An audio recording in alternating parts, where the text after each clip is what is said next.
I bet that's hot.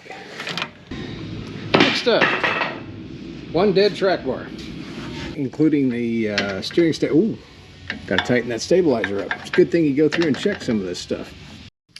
Howdy everyone, welcome back to Maverick Mods. You know, I'm not always just about fabricating weird one-off cool parts for cars and doing complete teardowns and sandblasting and painting and hot rods and resto mods. Sometimes it's just, you know, some basic mechanical work. So a while back, my buddy Mike, you've met him, he helped cut the roof off the Firebird, helped put the lift up. So he came to me and said, I've got a 2005 Jeep Wrangler, just needs a little attention. It spent most of its life up in New Jersey, so it might have some rust. Suspension has never been looked at. That's what we're going to focus on today. Just kind of take a look, see what might be worn out, what might need to be replaced. But I did have one condition. I said, we'll bring it in here, but he's going to have to do most of the work. So grab your popcorn. Let's get started. Just so you guys know, we're not all about Firebirds and Chevy pickups here. Once in a while, you just got to do some regular routine maintenance. Although in this case, on the Jeep Wrangler here, it's a 2005, maybe a little bit more than routine maintenance. This sat for a couple of years, I should say sat, it was driven for a couple of years up in the Northeast. Probably has some rust issues to deal with. That's why we've got it on the lift today. We're going to check suspension components, frame, body mounts. Basically, it's got new shocks on it, but we just want to look at everything else and kind of do an inspect and repair as necessary on the underside of the Jeep here. Just so you know, kind of out of my comfort zone. I don't really work on Jeeps. I'm not a big 4x4 guy. All right, let's start off with steering. This has got, it's 18 years old and got 70,000 miles on it. I'm just kind of assuming chances are that we've got some worn suspension components. Let's take a look. Yeah, there's some play in there. There's enough. That outer, the inner here, a lot worse. And let's check the outer out here.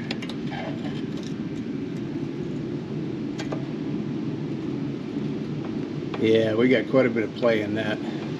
They've kind of reached their life limit, I think. Let's check the pitman arm.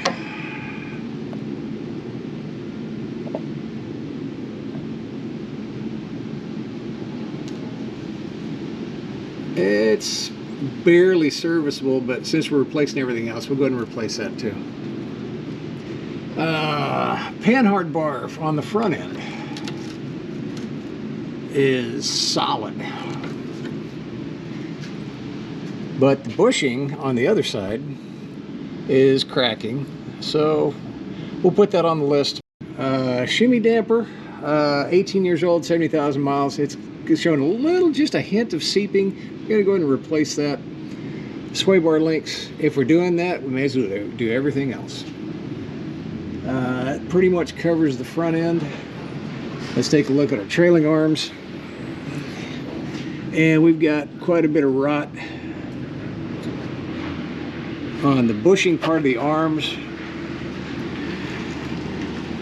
Bushing's not in terrible shape, but there's enough rust to be concerned. These are not in great shape. The bushings here on the lower trailing arms are shot. And probably the same up in here. Yep, those are shot. Most definitely. All right, so we're gonna need trailing arms. Let's take a look at the rear suspension. Assuming the same thing, because the first thing that popped out of here on the rear trailing arms is the metal sleeve around the bushing is completely gone on both sides. That's actually rubber poking through right there. So rear trailing arms, both sides, definitely shot. So it's definitely going to get those. I'm not even worried about the front because we're just going to replace the entire arm. Let's see, springs are good, shocks are new. Take a quick look at the frame, and basically we just got some rust spots, but nothing rotting through, which is good. So we might have to just hit a few spots. Biggest concern on the frame is this area right here. This is on the skid plate. We've definitely got some rust flakes coming off here, and we're showing some rot kind of right between the skid plate and the frame right there. So I think the skid plate's going to need to come down so that we can take a look at what we need to do there. As far as the rest of the body bushings, you know, we need to see if this is integrated or if that's a separate washer on these bushings themselves.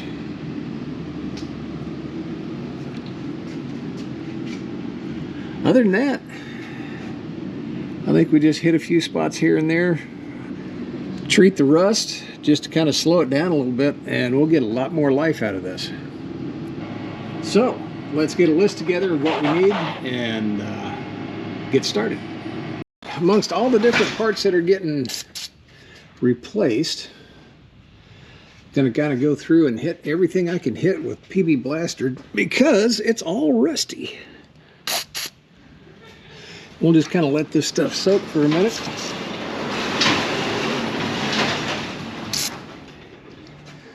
That one probably not, but what the heck. All right, I think we're replacing that and that. Yeah, definitely that. Oh, that's bent. That's nice. Good thing we're replacing those. Not doing ball joints. We figured out we don't need ball joints. So I'm just going to go around, hit everything I can hit with PB Blaster and just let it kind of sit and soak.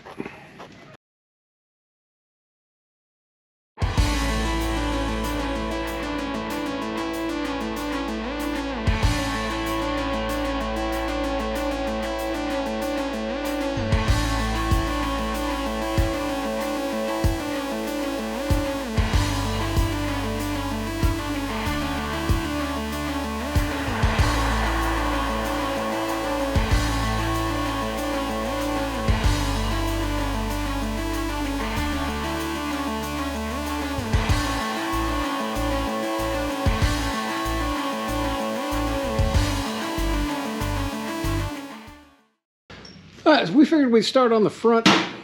So far we've got the old steering linkage assembly out. Working on sway bar links at the moment. At the driver's side. I think it's loose. Nope. What is that? That actually might be a press fit. No, I think. No. You sure? Okay, I'll take your word for it. Yeah, I've done these ones before. Okay. Let's see what it takes to get a bent one out.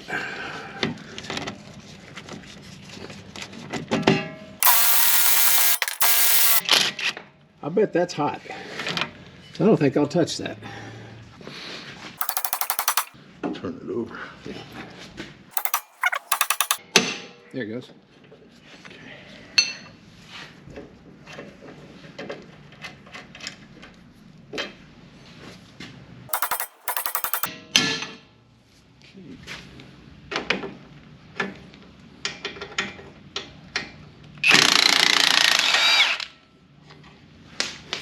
Nice.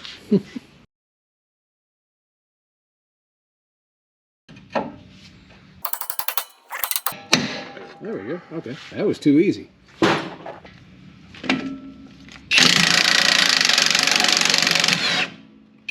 All right, just leave that in for now.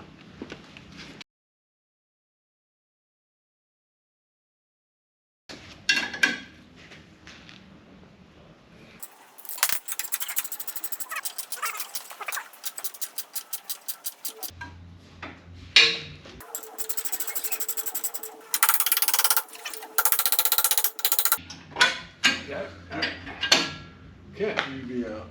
We're doing trailing arms one at a time. We've got the passenger side upper out, just verifying that they're identical, which they are. So let's put the new one in.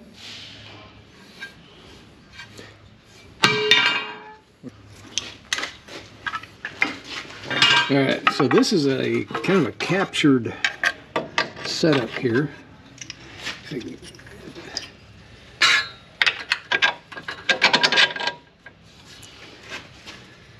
All right. And you can actually see through the hole right there.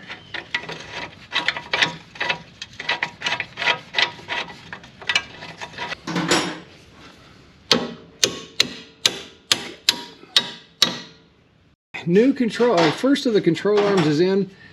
We've got the nuts and bolts back in, but we're going to hold off tightening them fully until we get the Jeep back on the ground at ride height. I know it's kind of a pain in the butt to do this, but if you don't do that and you're actually suspension drooped like it is now and you tighten everything, when the vehicle goes back to normal ride height, you put the rubber bushings in tension and it basically tears them up a whole lot quicker.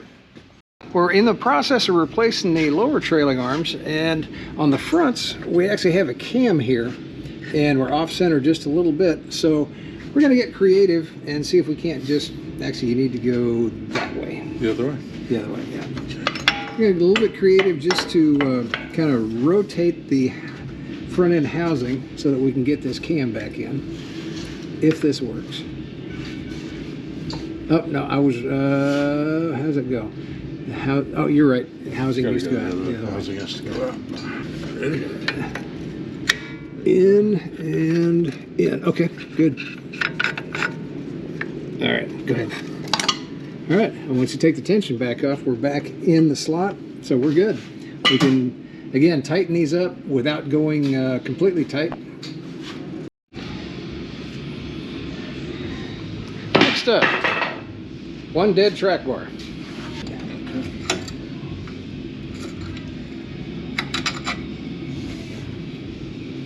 All right. There you go. I got it. Can you get the nut on it? Yeah. Okay. Yep, it's good enough. Next up, we're doing brakes. So one of the things to think about, trying to do this one-handed. Trivia question.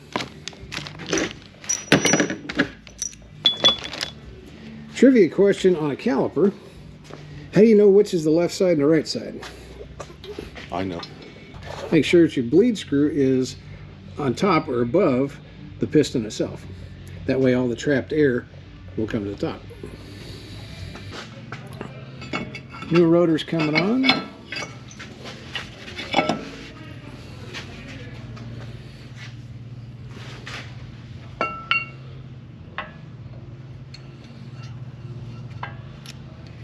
Fits like a glove.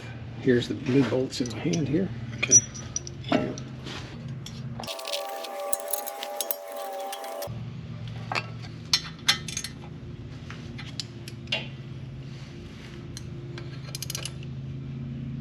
Tightening up the banjo bolt.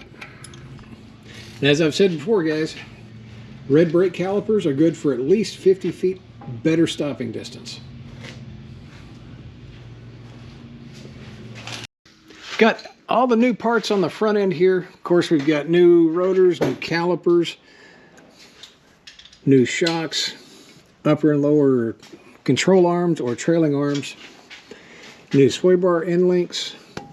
We upgraded the steering over the stock units. This is a pretty beefy unit. It comes from a place called Crown Automotive. It was recommended by our 4x4 performance guys. Even though we're not going nuts with this Jeep, it's still nice to have, you know, something above, a little bit better than the stock pieces. Based on the use of this, the rest of the suspension basically doesn't need to be too crazy. We're not lifting it. It's just got a little bit bigger tires on it, but that's it. All right, so the front is done until we can get back on weight on wheels, and then we'll tighten everything back up, tighten the bushings up. Let's move on to the rear.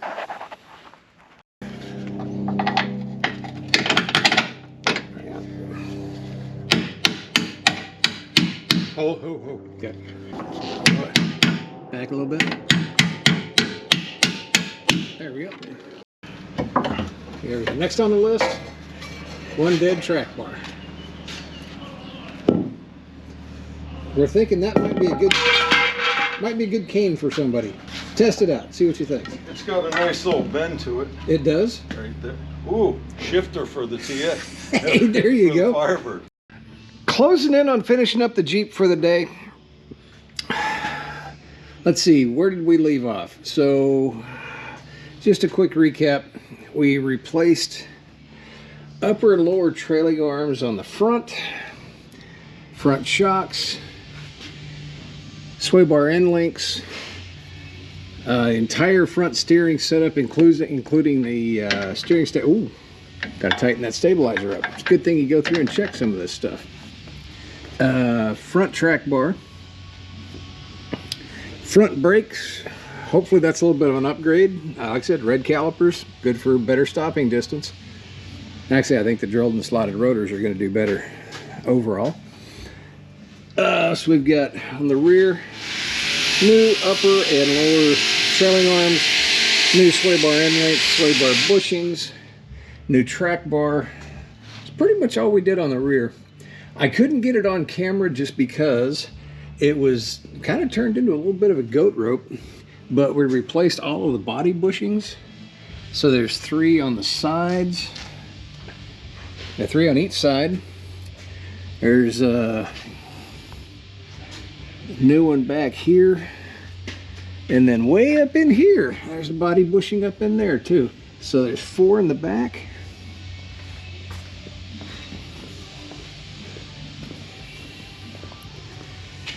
And 1 guy up here in the front. So all the body bushings are new.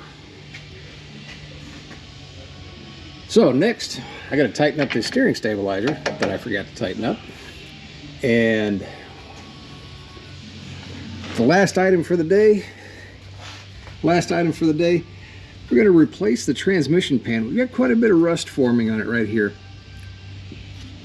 Probably hadn't been serviced in a while. So it's a good time to do a transmission service and go ahead and replace this pan. So in order to do that, I've got to drop the skid plate. And what else? I think that's pretty much it. So I'll drop the skid plate and we'll get to that transmission and service it. I got to get the skid plate up. I suspect it's probably pretty heavy. And it looks like the transmission mount goes through the skid plate too. Let me get a stand and prop that transmission up.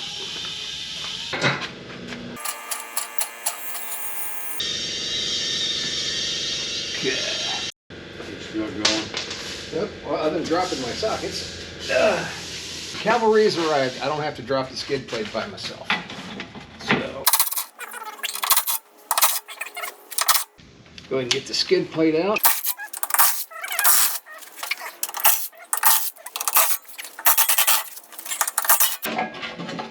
Free my hands up. Ready? Yep. Come on down. It went better than the first one. It did. Okay, well, we cheated a little bit since we're replacing this pan anyway, and it does not have a drain plug. Mike talked me into drilling a hole in the side, kind of like the junkyards do. So, you know, that way we don't get transmission fluid all over us and everything else. And that was a damn good idea. Well, that's still gonna get transmission fluid all over. Yeah, okay. Plan B. That was tight.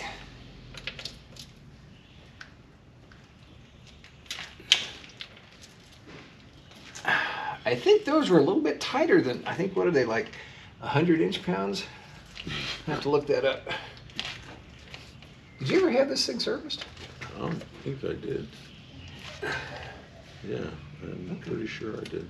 Well, usually if they're this tight, unless they just RTV'd it, because usually when this tight, they squish the gasket out. Oh yeah, they glued it on. It's a good thing we're replacing this pan. There we go. Okay.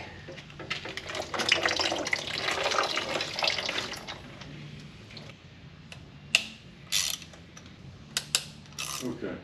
Yeah. That was a neat grip camera. Yeah.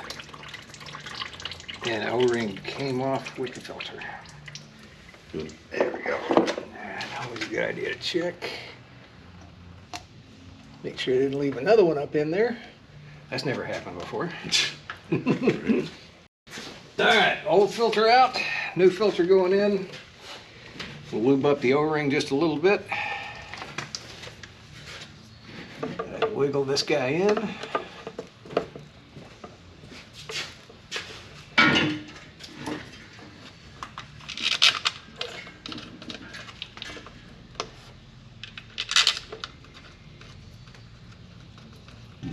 All right, get the new filter tightened up, torque to factory specs, and get transmission fluid all over my face.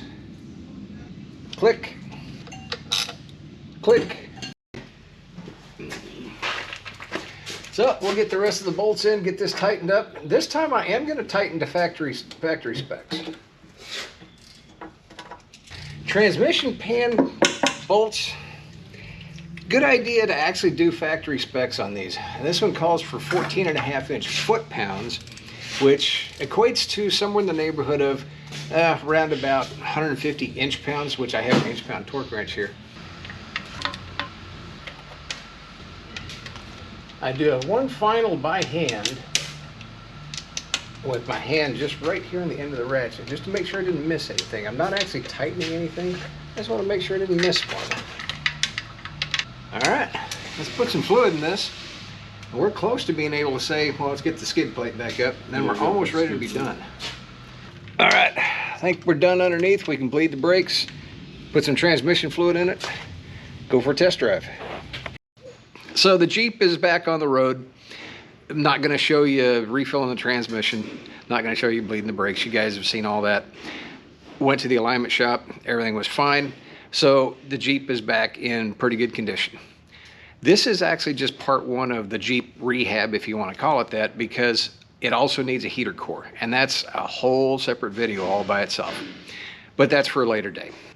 Certainly appreciate everybody watching. Big thanks to all you guys for tuning in every week. Like, share, subscribe, notify. You guys know the drill. We'll see you guys next week. Everybody, have a great day.